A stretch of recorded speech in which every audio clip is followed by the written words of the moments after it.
चेन्नई और एसआरएच के बीच के मैच की बात करते हैं तो सबसे पहले टॉस ऋतुराज गायकवाड़ जीतते हैं। ऐसी स्थिति में ऋतुराज गायकवाड़ को ऐसा लगता है कि हम पहले रन मार लेंगे तो फिर जाकर दूसरी पारी में कहीं ना कहीं एसआरएच फंसती है और फंस जाएगी।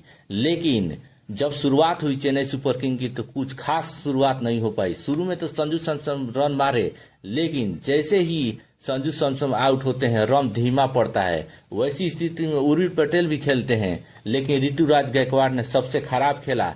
ऐसी स्थिति में कार्तिक शर्मा आते हैं बल्लेबाजी करने के और उन्होंने ठीक ठाक रन मारा, लेकिन इसके बाद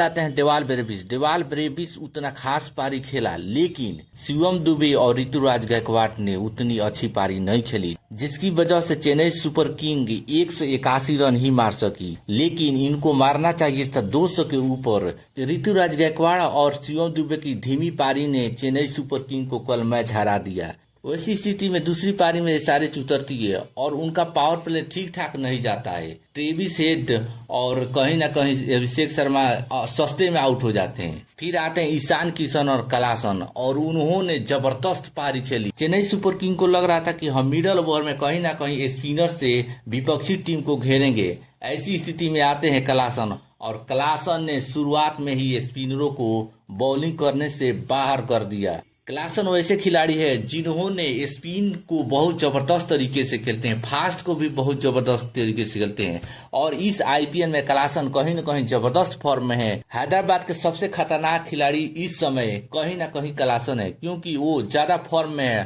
पर्पल कप के दौड़ में भी शामिल है। जब तक क्लासन पिच पर थे कहीं न कहीं ईशान किशन की पारी कहीं न कहीं बहुत धीमी थी, क्योंकि उनका फॉर्म उतना अच्छा नहीं चल रहा था। लेकिन जैसे ही क्लासन आउट होते हैं ईशान किशन मैच को लास्ट तक ले जाने के सोचते हैं और उन्होंने मैच को लास्ट तक ले गया और मैच को कहीं ना कहीं ये कन्फर्म कर दिया कि ये मैच एसआरएच ही जीतेगी और कोई जीत नहीं सकती है। और लास्ट में जाते जाते एसआरएच ने 19 ओवर में मैच को कहीं ना कहीं पूरी तरीके से फिनिश कर दिया और चेन्नई सुपर किंग इसके साथ ही कहीं ना कहीं टॉप 4 से बाहर हो चुकी है। अब कोई भी संभावना नहीं है कि चेन्नई सुपर किंग टॉप 4 में जाए। चेन्नई सुपर किंग हारने से नीचे वाली टीम जैसे कि राजस्थान को फायदा हो सकता है और इसके साथ साथ कहीं ना कहीं पंजाब को भी फायदा हो सकता है अगर ऐसा सिनेरियो बना तो। बाकी आप क्या सोचते हैं, टॉप 4 कौन कौन सी टीम जाने वाली? हमें तो लग रहा है कि एसआरएच, गुजरात और कहीं ना कहीं आरसीबी तो पहुंच ही चुकी है। एक टीम कौन सी हो सकती है वो आप बता सकते हैं नीचे कमेंट में।